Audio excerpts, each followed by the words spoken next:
नाज़रीन अस्सलाम वालेकुम। जेड न्यूज़ के ख़बरनामे में आपका इस्तकबाल है। मैं सलमान ख़ान। आगे बढ़ने से पहले सुर्खियों पर नज़र डालते हैं। राहुल गांधी ने मरकज़ के ज़ात पात मरदमशुमारी फ़ैसले का किया खैर मकदम और तेलंगाना को करार दिया मॉडल रियासत।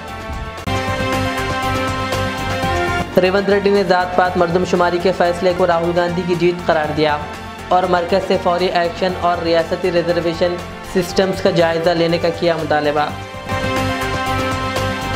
वक्फ़ तरमीमी क़ानून के ख़िलाफ़ मुस्लिम मसल्ला बोर्ड की अपील पर मुल्क भर में बत्ती गुल एहतजाज, अवाम ने भरपूर लिया हिस्सा। मजलिस बिहार के असम्बली इंतखाबात में लेगी हिस्सा, असदुद्दीन ओवैसी का ऐलान।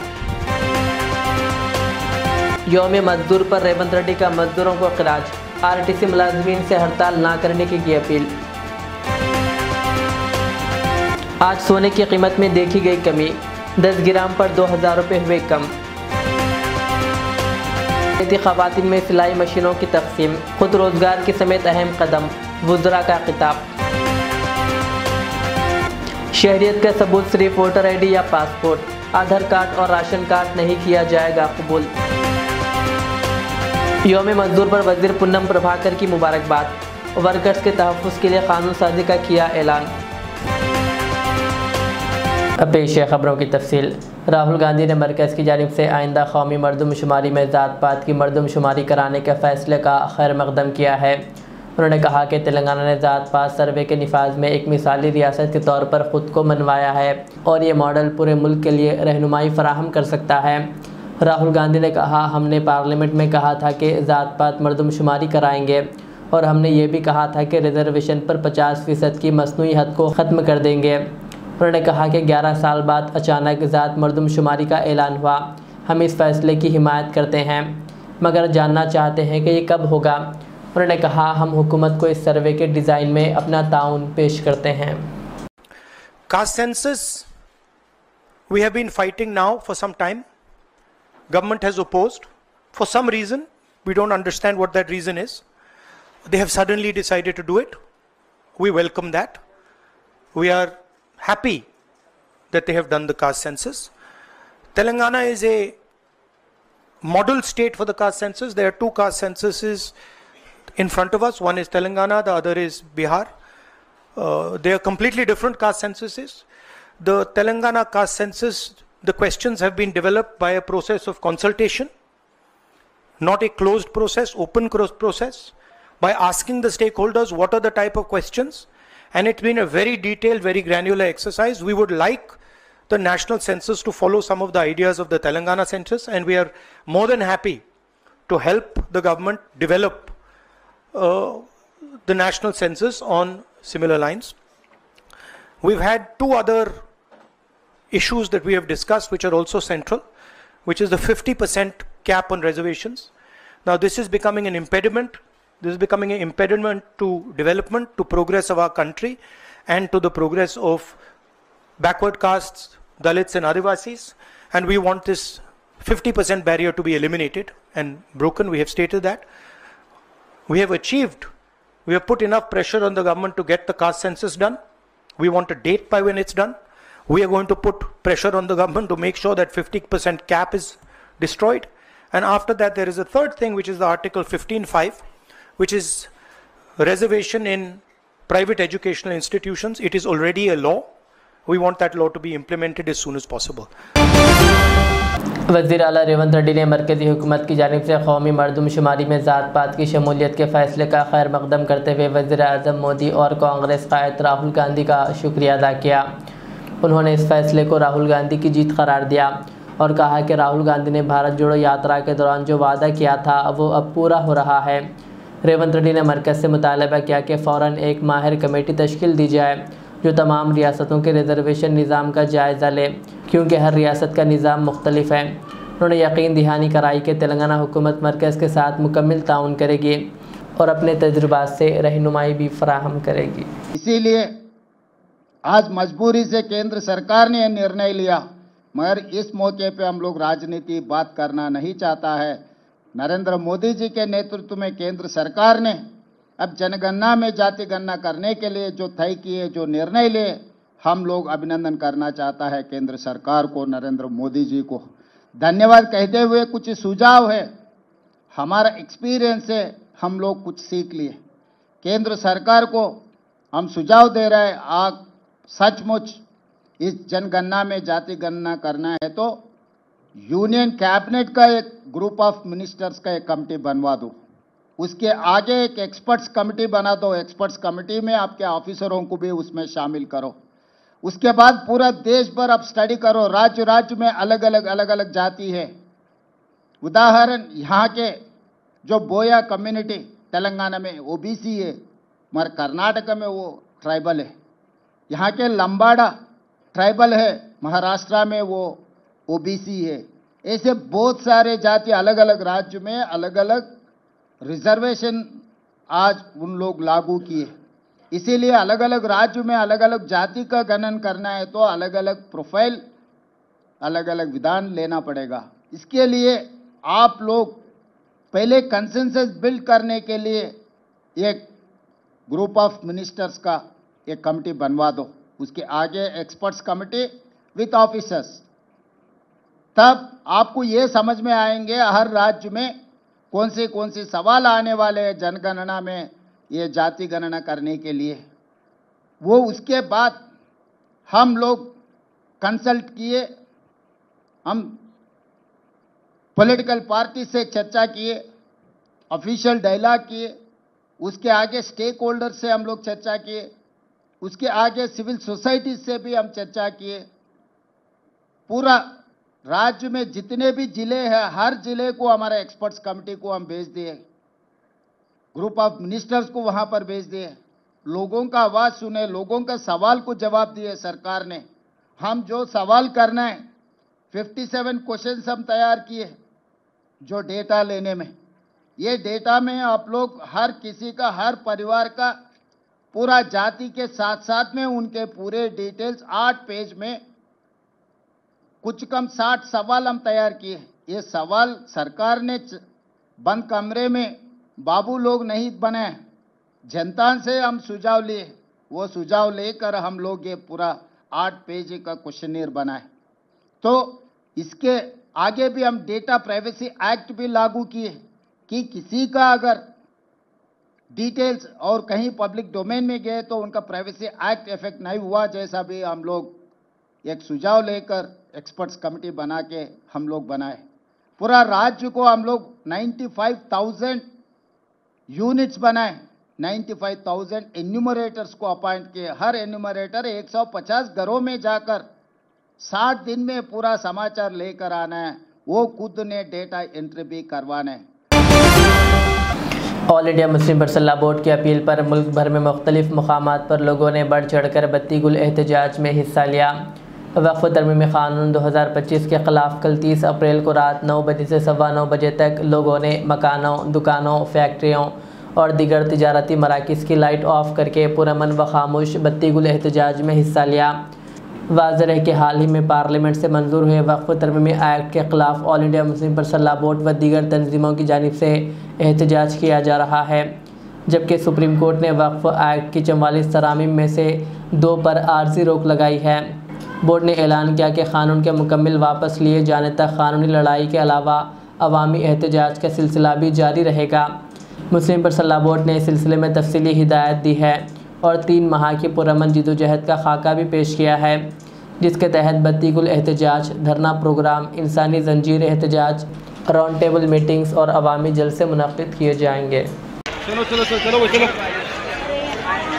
चलो जी चलो। बाद में देख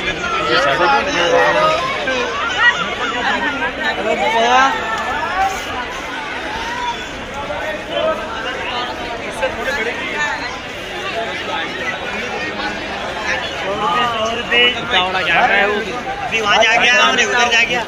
चलो जी चलो।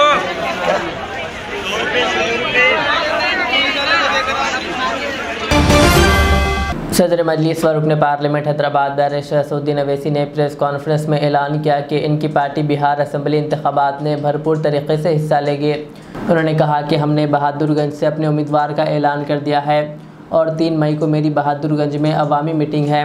जबकि 4 मई को एक और मुकाम पर जलसा होगा। बैरिस्टर अवैसी ने कहा कि इस बार इनकी पार्टी पिछली बार से बेहतर कारकर्दगी दिखाएगी और सीमांचल की आवाम उन लोगों को सबक सिखाएंगी जिन्होंने इनके एमएलएस को ख़रीदा था। उन्होंने मज़ीद कहा कि हम पूरी तैयारी के साथ मैदान में उतरेंगे और आवाम की हिमायत से हमारी कामयाबी पिछली बार से ज़्यादा होगी। हम बिहार चुनाव लड़ेंगे और अच्छी तरह से लड़ेंगे। हम बहादुरगंज से हमारे कैंडिडेट का अनाउंस भी कर दिए। मेरी पब्लिक मीटिंग है 3 तारीख को बहादुरगंज में, 4 तारीख को और एक जगह पर है। हम अच्छी तरह से लड़ेंगे और आप देखेंगे इंशाअल्लाह ताला हमारे जो एमएलएज लास्ट टाइम जीते थे उससे ज़्यादा हमारे एमएलएज कामयाब होंगे और जो चोरी करे हमारे एमएलएज की इंशाअल्लाह ताला उनको भी सीमांचल की जनता सबक सिखाएगी।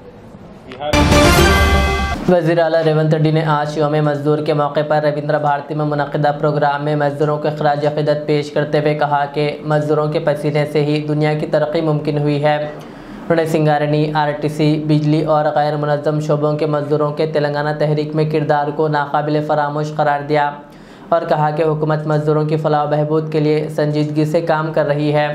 वज़ीर आला रेवंत रेड्डी ने आरटीसी मुलाज़मीन से हड़ताल का क़याल तर्क करने की अपील करते हुए कहा कि आरटीसी अब मुनाफे की राह पर है और इसे बचाने की ज़िम्मेदारी मुलाज़मीन पर है। उन्होंने वाज़ेह किया कि रियासती माली हालात नाजुक है, लेकिन हुकूमत शफ़ाफियत के साथ अवामी पैसा सिर्फ अवाम पर ही खर्च करेगी। మేలు జరిగిందా? చనిపోయిన కార్మికుల పట్ల మానవత్వంతో ఎప్పుడైనా ఆలోచన చేసిండ్రా? ఆర్టీసీ కార్మికుల ఆనాడు ధర్నా చేసి ఆనాడు మీరు ఉద్యమం చేస్తే 50 మంది కార్మికులను పొట్టన పెట్టుకున్నారు, కానీ మీతోని మాట్లాడలేదు. మరి మేము వచ్చిన తర్వాత ఈ రోజు ఆర్టీసీని గాడిలో పెట్టి ఈ రోజు లాభాల వైపు నడిపించే ప్రయత్నం చేస్తున్నాం. ఆర్టీసీ కార్మికులకు నేను విజ్ఞప్తి చేస్తున్నా, మళ్ళీ సమ్మె అని చర్చలు చేస్తున్నారు. దయచేసి ఈ సంస్థ మీది. ఈ సంస్థను ఏ మాత్రం పట్టింపులకు రాజకీయ నేపథ్యంలో ఎవరైనా ప్రోత్సహిస్తే, మనం ఏదైనా ఒక నిర్ణయం తప్పుగా చేస్తే మొత్తం సంస్థనే దెబ్బతినే పరిస్థితి ఈ రోజు ఉంది. నష్టాల బాటలో ఉండి ఆత్మహత్యలు జరుగుతున్న ఆర్టీసీ ఈ రోజు లాభాల బాటలో నడిచి మీ జీతాలు మీరు ఇచ్చుకోగలిగిన స్థాయికి ఈ రోజు ఆర్టీసీ చేరుకున్నది అని అంటే ఈ రోజు మీ శ్రమ, మీ కృషి ఎంతో ఉన్నది. बैरिस्टर असदुद्दीन अवैसी ने कहा कि ऑल इंडिया मुस्लिम बरसल्ला बोर्ड की अपील कामयाब रही और मैं बत्ती गुल एहतजाज में हिस्सा लेने पर तमाम का शुक्रिया अदा करता हूँ। उन्होंने कहा कि एहतजाज मोदी हुकूमत को ये पैगाम देने के लिए किया जा रहा है कि नया कानून वक्फ बोर्ड को तबाह कर देगा। बैरिस्टर अवैसी ने बताया कि आइंदा 1-2 हफ्तों में इंसानी जंजीर और राउंड टेबल कॉन्फ्रेंस का भी इनेकाद किया जाएगा। उन्होंने पहलगाम हमले की भी शदीद मजम्मत की और कहा कि ऑल इंडिया मुस्लिम बरसल्ला बोर्ड ने इस हमले की मजम्मत की और इस वाक़े के बाद एहतजाज 3 दिन के लिए रोक दिया गया था। ऑल इंडिया मुस्लिम बरसल्ला बोर्ड की जानिब से जो प्रोटेस्ट कॉल दिया गया था बत्ती गुल का, वो बहुत कामयाब रहा। गैर मामूली उसका स्पॉन्टेनियस रिएक्शन रहा और ख़ास तौर से तेलंगाना, हैदराबाद और कर्नाटका से जो अभी तक हमारे पास रिपोर्ट्स आ रहे हैं, पूरे लोगों ने बिला लिहाज मज़हब मिल्लत इसका साथ दिया है। मैं उनका शुक्रिया अदा करता हूं और इस प्रोटेस्ट करने का एक ही मकसद है कि हम नरेंद्र मोदी गवर्नमेंट को ये पैगाम देना चाहते हैं, ये मैसेज देना चाहते हैं कि आपने जो वक्फ अमेंडमेंट एक्ट 2025 बनाया है वो वक्फ बोर्ड के मफाद में नहीं है, वो वक्फ बोर्ड को बर्बाद करता है, वक्फ की प्रॉपर्टीज़ को ख़त्म करता है और ना उससे कोई रेवेन्यू में इजाफा होने वाला है। तो ये हमारा प्रोटेस्ट इसीलिए था और क्योंकि जो कानून बनाया गया वो अनकॉन्स्टिट्यूशनल है, हमारे संविधान के फंडामेंटल राइट्स के आर्टिकल 14, 15, 25, 26 और 29 का ग्रेव वायलेशन है। इसीलिए ये प्रोटेस्ट कॉल दिया गया है। आइंदा 1-2 हफ्ते के बाद ह्यूमन चेन का भी प्रोटेस्ट होगा, राउंड टेबल कॉन्फ्रेंस होंगी। तो ये हमारा प्रोटेस्ट उस वक्त तक चलता रहेगा जब तक नरेंद्र मोदी की हुकूमत इस बिल को वापस नहीं लेगी। मैं आप तमाम का शुक्रिया अदा करता हूं जिन्होंने इस बत्ती गुल प्रोग्राम में हिस्सा लिया। जिस तरह के बत्ती गुल कार्यक्रम या प्रोग्राम की जब बात करते हैं तो आपको क्या लगता है कि इस तरह के प्रोग्राम से क्या संदेश या क्या असर हो सकता है? नहीं, ये देखिए, ये स्पॉन्टेनियसली जनता ने 15 मिनट के लिए अपने घर की लाइट को बंद किया, अपने कमर्शियल एस्टेब्लिशमेंट्स की लाइट को बंद किया। और एक मैसेज हम देना चाह रहे हैं प्रधानमंत्री नरेंद्र मोदी को कि आपने जो कानून बनाया वो अनकॉन्स्टिट्यूशनल है, वो ब्लैक लॉ है, वो वक्फ प्रॉपर्टीज़ को बचाने के लिए नहीं, वक्फ प्रॉपर्टीज़ को बर्बाद करने के लिए। और एक ऐसा एक्ट आपने बनाया जो भारत के मुसलमानों की मस्जिदों को, कब्रस्तानों को, वक्फ की प्रॉपर्टीज़ को उनसे छीनने का एक एक्ट बनाया आपने। जिस तरह का भी माहौल बना हुआ है देश में, आतंकवादी जो घटना हुई है, आपने भी उसको कंडेम किया है, लेकिन ऐसे हालात में आपको लगता है कि देश में अगर अंदरूनी तौर पर इस तरीके से विरोध होगा? नहीं, देखिए जहाँ तक पहलगाम में जो हुआ है उसको तो हम आउटराइटली कंडेम कर रहे हैं और करते रहेंगे। और हमने उस टेररिस्ट एक्ट को जिम्मेदार पाकिस्तान की इस्टेब्लिशमेंट, पाकिस्तान की सरकार को खड़ाया है और उन्हीं की पूरी सरपरस्ती में, उन्हीं की तायीद, उन्हीं के सपोर्ट और फाइनेंशियल सपोर्ट से, मिलिट्री ट्रेनिंग से वो आतंकवादी पाकिस्तान से बॉर्डर क्रॉस करके पहलगाम तक आए और वहाँ पर उन्होंने 26 टूरिस्ट को जान ली। और सबसे अफसोसनाक और सबसे तकलीफ़देह बात यह है कि उन्होंने उनकी फैमिलीज़ के सामने ख़वातीन को, महिलाओं को, बच्चों को अलग किया और मर्द लोगों को एक जगह खड़ा करके उनका रिलीजन पूछकर, जो हिंदू थे, उनको गोली मारी। तो वो तो कंडेमनेबल है, उस पर कोई डिस्कशन होने की ज़रूरत भी नहीं है। जहाँ तक हमारा ये प्रोटेस्ट है इस कानून के ख़िलाफ़, वो तो एक ऑनगोइंग प्रोटेस्ट था। और आपको मालूम होगा कि all India Muslim personal law board ने उस टेररिस्ट एक्ट को कंडेम किया और क़रीब 3 दिन तक हमने अपने प्रोटेस्ट को रोक के रखा। तो ये पहले से तयशुदा प्रोग्राम है। जहाँ तक देश की अखंडता, देश की इंटीग्रिटी की बात आएगी, उसमें तो कोई कॉम्प्रोमाइज़ नहीं हो सकता। सर, आज की सबसे बड़ी हिंदुस्तान में 1 लाख के करीब पहुंच चुका सोना अब सस्ता होने लगा है। सोने की कीमतों में जुमेरात की सुबह 1 मई को गिरावट देखने को मिली। आज सोने की कीमत में 2000 रुपये की कमी देखी गई। ये गिरावट अमेरिका और कई अहम तिजारती शराकतदारों के दरमियान तिजारती तनाव को कम करने की वजह से मार्केट के जज्बात में बेहतरी के दरमियान आई है। आज 24 कैरेट खाली सोने की कीमत फ़ी 10 ग्राम 95,730 रुपये रही। वज़रा पी श्रीनिवास रेड्डी और जूपल्ली कृष्णा राव ने वनापर्ती ज़िले में अक़लियती ख़वातीन में इंदिरा माइनॉरिटी महिला शक्ति स्कीम के तहत सिलाई मशीनें तक़सीम किए। तेलंगाना माइनॉरिटी फाइनेंस कॉरपोरेशन के सदर नशीन मोहम्मद उबैदुल्ला कोतवाल की निगरानी में पहले मरहले में 9 अज़ला में 10,490 मशीनें दी जा रही हैं, जबकि बकिया 33,750 मशीनें दूसरे मरहले में रियासत भर में तक़सीम होंगी। सदर नशीन ने वज़ीर आला रेवंत रेड्डी का शुक्रिया अदा करते हुए कहा कि ये स्कीम गरीब अक़लियती ख़वातीन को रोज़गार के मौक़े फ़राहम करेगी। इस तक़रीब में रुकन पार्लियामेंट नागर कर्नूल मल्लू रवि, अरकान असम्बली, ज़िला कलेक्टर और मुताल्लिक़ा अफसरान शरीक थे। पहला स्कीम ये सो रेवंत भरोसा के नाम पे सो आपके तोहफा देने के लिए आज आए हैं। यही नहीं बल्कि तेलंगाना में करीब ये 1 लाख मुसलमानों को गुर्बत दूर करने के लिए उन्होंने राजीव युवा योजना के नाम पे 45,000 लोगों को, उसी तरह 40,000 मशीन जैसो अपने भाई बहनों को, उसी तरह बेवाओं को 5,000, ये सब मिलाकर इसको करीब 1 लाख मुसलमानों को गुर्बत दूर करने के लिए स्कीम लाए हैं। ये सरकार मुसलमानों की गुर्बत दूर करने के लिए खास स्कीम लाई है। आप अल्लाह से दुआ कीजिए। आज जैसे रेवंत रेड्डी साहब 32 साल की उनकी जो कैबिनेट है, आज जैसे शिवरेड्डी साहब आए हैं, किशोर साहब आए हैं, मल्लू साहब आए हैं और एमएलए साहब आपका एमएलए यहाँ पर है। आप सबके लिए हमको दुआ करके ये सरकार को मजबूत बना कर ये तेलंगाना की गुर्बत दूर करने के लिए, मुसलमानों की हालत बढ़ाने के लिए, मुसलमान रोजगार लगाने के लिए जो इसमें करने तैयार है। इसलिए आप लोगों से गुजारिश करता हूँ कि ये जो तोहफा जो सीएम साहब का है उसको इस्तेमाल कीजिए और जरूर इसको आप कीजिए।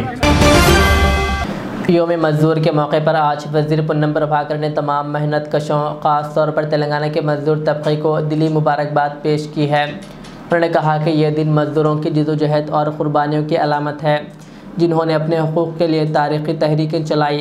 वज़ीर ने ऐलान किया कि तेलंगाना हुकूमत वर्कर्स के तहफ़्फ़ुज़ और फलाह के लिए जल्द कानून साजी करेगी ताकि इन्हें समाजी तहफ़्फ़ुज़ और बेहतर सहूलियात फराहम की जा सकें। उन्होंने कहा कि हुकूमत मज़दूरों के शाना बशाना खड़ी है और इनके हकूक़ का भरपूर दिफा करेगी। ప్రపంచవ్యాప్తంగా కార్మికుల హక్కుల దినంగా మేడేను జరుపుకుంటున్న ఈ మే 1వ తేదీన మీ అందరికీ మేడే శుభాకాంక్షలు। 19వ శతాబ్దంలో కార్మికుల హక్కుల కోసమై పోరాడిన ఈ దినాన్ని జ్ఞాపకార్థంగా మేడే జరుపుకుంటా ఉన్నాం। ఈ సందర్భంగా తెలంగాణలో ఉన్నటువంటి కార్మిక వర్గానికి శ్రామిక వర్గానికి అందరికీ కూడా మేడే శుభాకాంక్షలు। ముఖ్యంగా నా కుటుంబ సభ్యులైన ఆర్టీసీ సంస్థలో పనిచేస్తున్న డ్రైవర్లు, కాంట్రాక్టర్లు, శ్రామిక జీవులందరికీ కూడా హృదయపూర్వకంగా మేడే శుభాకాంక్షలు। అంతేగాక తెలంగాణ రాష్ట్ర ప్రభుత్వం త్వరలో గిగ్ వర్కర్స్ తెచ్చే చట్టానికి సంబంధించినటువంటి ఇతర అన్ని రకాల కార్మిక వర్గానికి నా హృదయపూర్వకంగా మేడే శుభాకాంక్షలు। ఈ మేడే కార్మిక హక్కులను గుర్తిస్తూ ప్రభుత్వాలు కార్మికులకు రక్షణగా నిలిచేటువంటి ఈ రోజున తెలంగాణ ప్రభుత్వం కార్మికుల హక్కులకు రక్షణగా ఉంటుందనేటువంటి మాట మనవి చేస్తూ అందరికీ కార్మిక వర్గానికి మరొక్కసారి మేడే శుభాకాంక్షలు తెలియజేస్తూ మీ Ponnam Prabhakar. Directorate of revenue intelligence के हुकाम ने राजीव गांधी इंटरनेशनल एयरपोर्ट पर गैर मुल्की स्मगलशुदा सोने की बड़ी मकदार जब्त कर ली। एक भारतीय मुसाफिर जो दुबई से मस्कत होते हुए हैदराबाद पहुंचा के कब्जे से 3.5 किलोग्राम सोना बरामद हुआ, जिसकी मालियत तकरीबन 3.45 करोड़ रुपए बताई गई। हुकाम के मुताबिक इस मामले में 3 अफराद, मुसाफिर और एयरपोर्ट के 2 ग्राउंड स्टाफ को गिरफ्तार कर लिया गया। स्मगलशुदा सोना एयरपोर्ट पर खुफिया तरीके से मुंतकिल करने की कोशिश की जा रही थी। इस सिलसिले में मज़ीद तफसीलात का इंतज़ार है। दिल्ली पुलिस ने मरकज़ी हुकूमत की हिदायत पर वाज़े किया कि आधार कार्ड, पैन कार्ड और राशन कार्ड अब भारतीय शहरियत का सबूत नहीं माने जाएंगे। शहरियत के लिए सिर्फ वोटर शनाख्ती कार्ड, पासपोर्ट, बर्थ सर्टिफिकेट और डोमिसाइल सर्टिफिकेट को तस्लीम किया जाएगा। ये फ़ैसला दिल्ली में गैर कानूनी तौर पर मुक़ीम बांग्लादेशी और रोहिंग्या शहरियों की बढ़ती हुई तादाद के पेश नज़र लिया गया है, जो जाली शनाख्ती दस्तावेज़ात के ज़रिए ख़ुद को भारतीय ज़ाहिर कर रहे थे। दिल्ली पुलिस को हुक्म दिया गया कि मशकूक गैर मुल्कियों की शनाख्त करके इन पर सख्त निगरानी रखी जाए। अब तक 400 से ज़ायद पाकिस्तानी शहरियों को मुल्क बदर किया जा चुका है, जबकि हिंदू पनाह गज़ीनों को तवील मुद्दती वीज़ा के तहत रिलीफ दिया जा रहा है। साथ ही पहलगाम हमले के बाद पाकिस्तानी शहरियों के वीज़े मनसूख करने का अमल भी तेज़ कर दिया गया है, जिससे मुस्तक़बिल में दीगर रियासतों में भी नाफिज किए जाने का इम्कान है। ऑल इंडिया मुस्लिम बरसल्ला बोर्ड की हिदायत पर ज़हीराबाद शहर में पुरअमन अंदाज में बत्ती गुल एहतजाज किया गया। ज़हीराबाद टाउन समेत तमाम मंडलों में आवाम ने अपनी दुकानों, मकानात और कारखानों में रात 9 बजे से सवा 9 बजे तक बत्ती गुल रखते हुए वक्फ क़ानून के ख़िलाफ़ एहतजाज दर्ज करवाया और इस काले क़ानून को वापस लेने का मरकज़ से मुतालबा किया।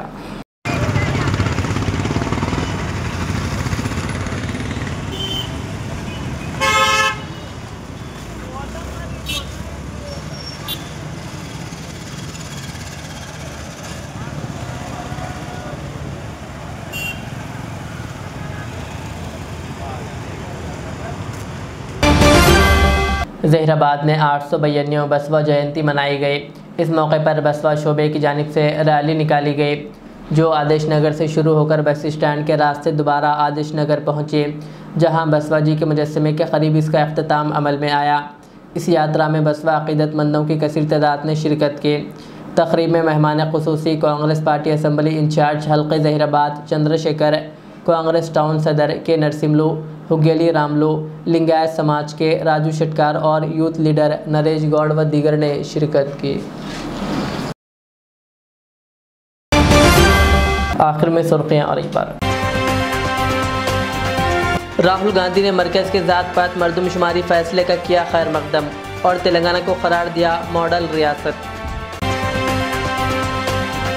रेवंत रेड्डी ने ज़ात पात मरदमशुमारी के फैसले को राहुल गांधी की जीत करार दिया और मरकज़ से फौरी एक्शन और रियासती रिजर्वेशन सिस्टम्स का जायज़ा लेने का किया मुतालबा।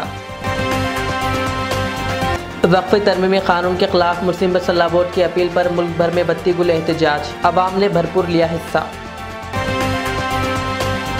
मजलिस बिहार के असम्बली इंतखाबात में लेगी हिस्सा, असदुद्दीन ओवैसी का ऐलान। यौम मजदूर पर रेवंत रेड्डी का मजदूरों को खिराज, आरटीसी मुलाजमीन से हड़ताल ना करने की अपील।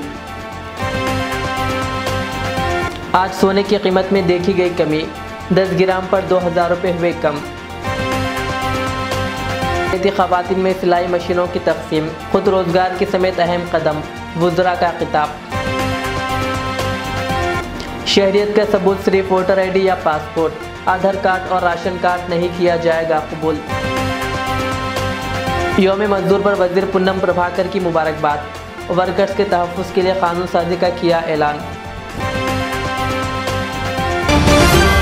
ये थी आज की दिन भर की हमारी खबरें। मुझे इजाज़त दीजिए। हमारे चैनल को यूट्यूब पर सब्सक्राइब, फेसबुक पर लाइक शेयर ज़रूर करें। अल्लाह हाफ़िज़। Modern trends readymade menswear collection पेश करते हैं आपके लिए आला अक़साम व मियारी मलबूसात। हमारे यहाँ formal, party wear, jeans, T shirt और ट्रैक पैंट्स के वसी वैरायटीज़ दस्तयाब है। इसके अलावा मर्दाना घड़ियाँ, सन ग्लासेस और मियारी जूतों का शानदार कलेक्शन भी। ऑर्डर्स पर इम्पोर्टेड अशिया भी हासिल की जा सकती है, तो देर किस बात की, आज ही चले आएँ। हमारा पता है मॉडर्न ट्रेंड्स, बीबी का चश्मा रोड, टिकलकुंटा, फलकनुमा, हैदराबाद। मज़ीद मालूमात और राब्ते के लिए प्रोपरेटर मोहम्मद इमाद अहमद से रब्ता करें।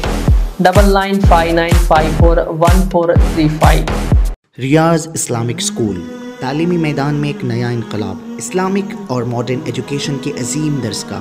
23 साल तजुर्बे के बाद तलबा और तालिबात के लिए रियाज इस्लामिक स्कूल पेश करता है हिफ्ज़ कुरान, नाज़िर कुरान क़ायदे के अलावा नर्सरी ता 10वीं जमात तक के तालीम का बेहतरीन नज़्म। बच्चों के लिए हॉस्टल की सहूलत, मुस्तहिक़ तलबा के लिए खुसूसी रियायत, तलबा और तालिबात के लिए अलहदा क्लासेस के माकूल नज़्म, खुसूसी computer classes, hardware and software training. बच्चों में तहरीरी और तकरीरी सलाहियतों को उजागर करने के लिए हफ्तावारी प्रोग्राम। काबिल और मुशफ़िक़ असातिज़ा इकराम की निगरानी में बेहतरीन तालीम नज़्म। सुबह 8 बजे तक शाम 4:30 बजे दाखिले जारी हैं, उजलत कीजिए। Riyaz Islamic school, opposite lane, new SR petrol pump, Vattepally, Hyderabad. Al Riyaz tours and travels नज़द Riyaz health care clinic, Mustafa Nagar, Falaknuma, Hyderabad. Air ticketing international और domestic, visa endorsement, immigration, passport दाखिल करने में ताउन, विजिट वीज़ा और उम्रा वीज़ा के लिए हमसे रब्त करें। वेस्टर्न यूनियन और मनीग्राम के साथ साथ दीगर सहूलियात भी मौजूद। Proprietor Mohammad Riyaz Ahmed, Al Riyaz tours and travels. खिदमत का मौका दें, आपका इत्मीनान हमारी कामयाबी।